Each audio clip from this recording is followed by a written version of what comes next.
2006 ال 11 اللي بدأوا وال 11 اللي كانوا بيبدأوا وحتى الموجودين على الدكة والحدود اسماء كبيرة وشخصيات مش لعيب كرة فقط. مباراة السنغال دي كانت ملحمة. بصراحة يعني البطولة دي من أقوى البطولات يا تريكا اللي مرت على الواحد من حيث قوة أسماء المنتخبات اللي مشاركة فيها كلاعبين كأفراد. منتخب السنغال ده برضو جيل قوي وجيل مميز جدا. بس الهدف كان ضربة جزاء طبعا. احمد كان مميز في ضربات الجزاء جدا ما شاء الله، عنده برود اعصاب وخبره، لعيب من الافزاز برضه الكره المصريه.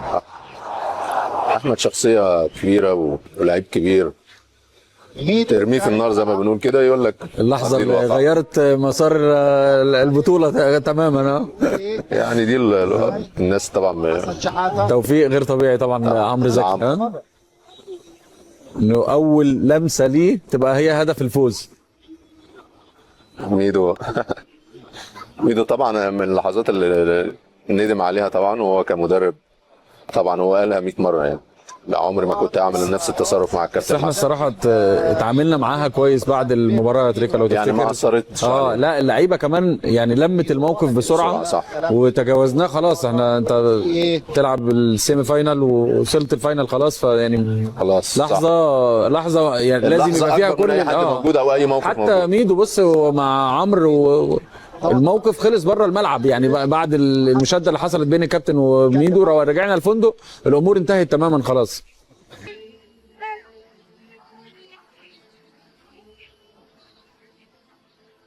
يعني اللي شفنا فرحه ميدو بعد هدف عمرو وتفاعله كأن الامور ما فيش حاجه حصلت والامور انتهت بين الكابتن حسن وبين ميدو. حتى كابتن حسن عاقب ميدو واستبعده من المباراه الاخيره وميدو تقبل الموضوع وكان اول واحد بيفرح معانا بعد الفوز بالبطوله. فالموقف ما استدعاش اي حاجه يعني هو ده في الكوره بيحصل.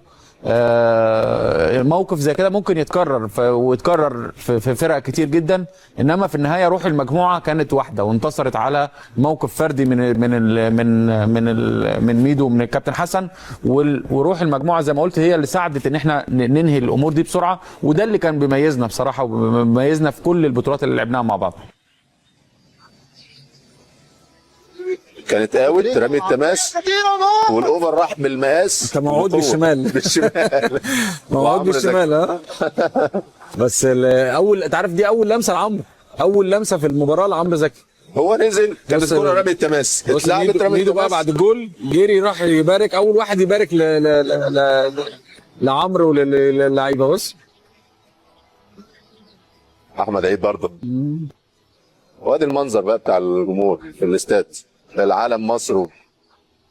الصراحه كانت الاجواء كان جواب ملحمه لعيبه. انا بصراحه عشان كده بقول لك انا مش قادر، البطوله الوحيده في الثلاثه اللي احنا لعبناهم دول انا مش قادر انسى المنظر الفرحه والجمهور تلعب على ملعبك، تلعب في وسط جمهورك وسط بلدك.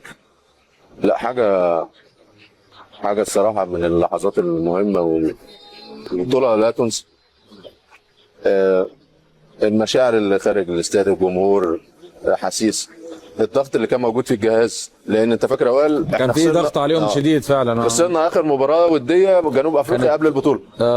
حتى انا فاكر المباراه دي كانت قبل البطوله ب3 4 ايام وكان في ضغوط كبيره على الكابتن حسن وعلى الجهاز وبتاع. فربك سبحانه وتعالى جابها من بدايه الافتتاح لحد المباراه النهائيه. دي المباراه النهائيه كوت ديفوار.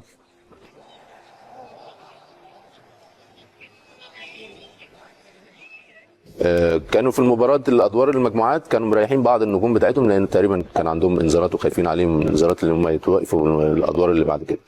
انما المباراة النهائية كان كله جاهز، كان النجوم بتاعتهم موجودة، دروجبا بدأ، العديد من النجوم اللي كانوا موجودين، وكان جيل ذهبي بالنسبة لكوت ديفوار. احمد حسام ميدو بيجلس في يعني موقع رجال الاعلام في هذه البطوله. السلام على طول هنا والتحرك بين اللاعب وائل جمعه. النهائيات برضه بيبقى فيها الشد العصبي، استحواذ، والمنتخب كوت ديفوار يلعب. دي اللحظه اللي انا اتعورت فيها دي.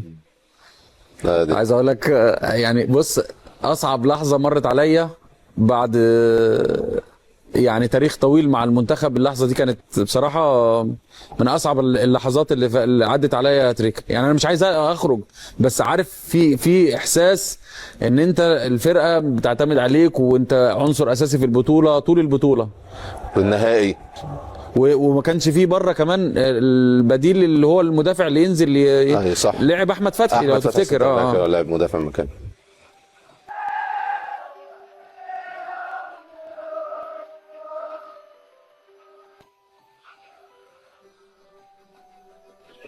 النهايات انا بحب النهايات قوي الصراحه. تحس ان هي فرصه ليك، فرصه مش ان انت تقول حاجه، لا فرصه ان انت تبقى موجود في اللحظات الحاسمه دي. النهايات سواء مع الانديه سواء مع المنتخبات بتبقى فرصه ليك تستمتع بيها، وده ميزه المجموعه ككل، المنتخب ككل الصراحه.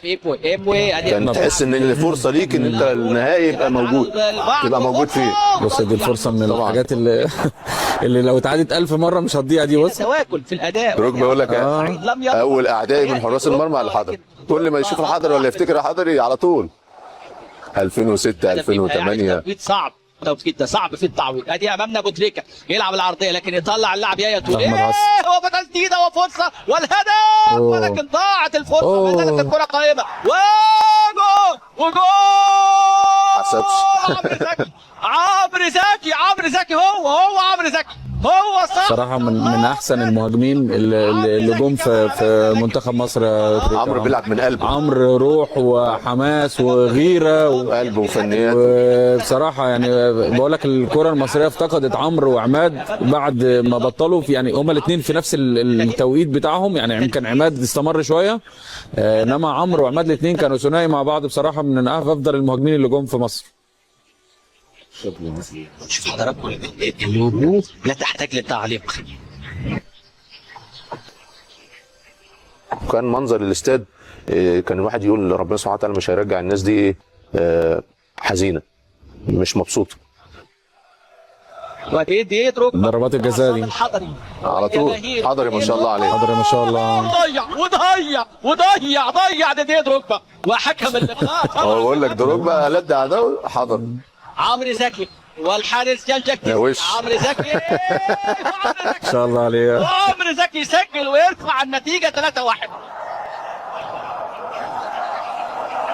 محمد ابو تريكه هنا بقى فرحتك انت بقى. ما انتش عارف ان هي الضربه النهائيه اصلا الحاسمه. انا شايف فاكر عبد الحليم كان ضيع وراجع كده، فانا المنظر بتاع ان هو وراجع انا ده المنظر اللي انا كنت شايفه، فانا عاوز اشوط واخلص. كان ساعتها الكابتن عبزار اللي هيشوط، عبزار السقا المره الخامسه فقال لي لا خش انت توكل على الله. بطوله الامم الافريقيه فجت بقى اللحظه الضربه الاخيره وربنا سبحانه وتعالى وفق فيه. هنا لحظات التتويج. احمد فتحي ما شاء الله. احمد فتحي كان لسه طفل.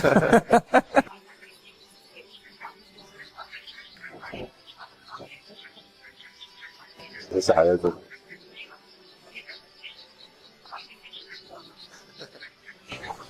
كابتن حسام الصراحه انا كنت بستنى دقيقتين بعد كل محاضره بتاع كابتن حسن. انت كان جاهز وخلص. انت قلت اكتر لحظات انت كنت عايشه في خيالك لحظه واحنا رايحين المباريات. انا بقى بالليل بعد المحاضرات اللي كان كابتن حسن بيعملها بالليل بقى مع اللعيبه واللعيبه الكبيره في الملعب بالذات، كانت ليها ذكريات معايا برضو. كابتن حسن كابتن حسام اكتر واحد بصراحه تعليقاته كانت معلقه في دماغي يعني. لا الناس قعدت عاشت فرحه ايام في الشوارع، والناس موجوده بتحتفل بالبطوله وتحتفل ببطوله حسينا ان احنا يعني تعبنا فيها فعلا، وما كناش كلاعيبه بوجودنا في المعسكر حاسين بالتفاعل الناس معاها غير لما البطوله خلصت بصراحه. كانت اجواء كرنفال. الروح اللي كان موجود فيها الفريق تحس ان هي اللي موجوده في المدرجات، تحس هي اللي موجوده في الشوارع. هي الاجواء هي الروح هي الاصرار هو كأن الجمهور هو اللي بيلعب المباراه مش ال11 لعيب.